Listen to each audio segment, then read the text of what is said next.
Senhor ministro, com a experiência dos 2 anos e meio com que estive à frente do Ministério do Meio Ambiente e convivi, né, com todas essas operações, situações e questões do governo por dentro, no Executivo, queria fazer algumas ponderações. A primeira,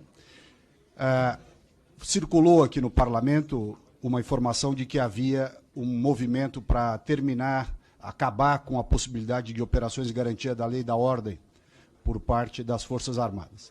E a experiência que eu tive com as GLOs ao longo dos 2 anos e meio do governo, e depois o que acompanhamos depois, eu manifesto aqui a minha concordância. Eu acho que essas operações de garantia da lei e da ordem têm um custo absurdo, uma efetividade baixíssima, né? Eu presenciei as operações de GLO na Amazônia, foi enxugar gelo o tempo inteiro. Eu me lembro de uma das exposições feitas no Comando Militar do Norte, em que era só slide de cuidado com questão odontológica, plantio de árvore, e não tinha uma operação efetiva de troca de tiro com garimpo ilegal, com a invasão de local em plena atividade. A única operação efetiva que foi feita a revelia do planejamento do MD, que foi na Terra Munduruku. Nós só chegamos num lugar onde tinha efetivamente operações porque foi feita uma destinação distinta daquela que tinha sido planejada. Senão, mais uma vez, nós iríamos para um lugar vazio, sem ninguém, só para fazer teatro de guerra. E, aliás, esta Operação Munduruku resultou na apreensão do avião da FAB pelos indígenas lá em Jacareacanga, e quem mandou os indígenas para Brasília no avião da FAB para liberar o avião foi o então ministro da Defesa. E não teve, na época, a dignidade de via público a dizer que não tinha sido o Ministério do Meio Ambiente que transportou indígena para Brasília. Foi o ministro da Defesa que fez isso para liberar o avião da FAB que estava apreendido em Jacareacanga pelos indígenas.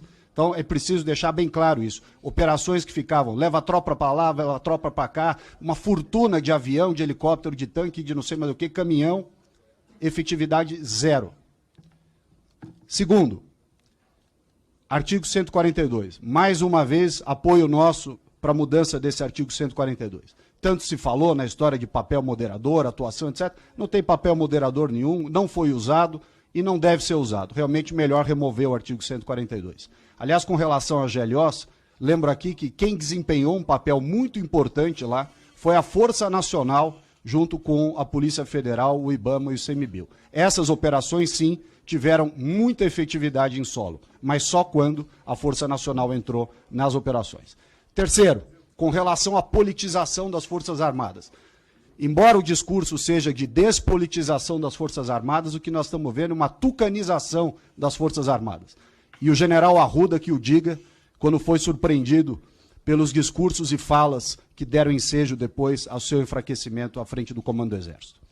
Terceiro lugar, guerra cibernética. Não tem algo mais falacioso do que essa história de guerra cibernética. O batalhão, o regimento, seja lá o que for de guerra cibernética, não conseguiu sequer produzir um relatório minimamente decente sobre as urnas eletrônicas. Portanto, não vai fazer guerra cibernética com ninguém. Aliás, o segundo ponto importante foi aquela atuação pífia, para não usar uma outra palavra, do general Dias, G. Dias, no GSI, lá no Palácio do Planalto, no fatídico dia 8 de janeiro. Portanto, demonstra bem a inação, a ineficiência e a falta de pulso com relação. Não bastasse as GLOs que nós presenciamos, esse episódio do GSI fala por si só. Quarto ponto. Essa obsessão com conteúdo nacional, e aqui, senhor presidente, eu peço vênia, entendi bem a sua colocação, muito pertinente, mas peço vênia para dizer que nós estamos aqui há 40 anos gastando os tubos do dinheiro do contribuinte brasileiro com essa história de submarino nuclear, satélite brasileiro, e nunca chega ao destino. É um enterramento de dinheiro sem fim, com essa obsessão de conteúdo nacional, uma mentalidade da época do Geisel. Não tem o menor sentido isso. Nós temos que acabar com esse negócio. Nós estamos enterrando dinheiro que poderia para saúde, educação, transporte, segurança pública. Estamos enterrando dinheiro nessas obsessões de submarino nuclear, de satélite, coisa que o vale. E digo isso com experiência própria de várias outras. Eu fui visitar lá o local do submarino nuclear, fui à base de Alcântara, fui em várias operações, vários lugares. E digo mais, Me lembro aqui, durante o governo passado, que se encerrou, vários membros do governo, e pessoas de fora também, quiseram comprar um fuzil da Imbel, 1 ano para entregar um fuzil. 1 ano. Então, quando eu vejo essas apresentações de empresa nacional de defesa, isso é uma piada. A empresa não consegue fazer um fuzil em 1 ano para entregar para as pessoas que queriam comprar. Está aí o satélite que nunca chega, o submarino que nunca recebe, enfim, uma infinidade de recursos públicos gastos nisso. Aliás, me lembro bem, durante as operações de GLO, o centro lá, o Sensipan, que dava as imagens de PRODES e DETER e tudo mais, para nos ajudar, uma demora tremenda na entrega de informações, sendo que a Planet, uma empresa privada, faria 10 vezes mais rápido com um milésimo do custo. Por fim, eu ia comentar aqui do sistema controlado de armas de fogo, mas como agora o novo decreto parece que vai transferir essa incumbência para a Polícia Federal, não preciso gastar tempo com a dificuldade que foi propositalmente criada contra os colecionadores e atiradores pelo Exército Brasileiro.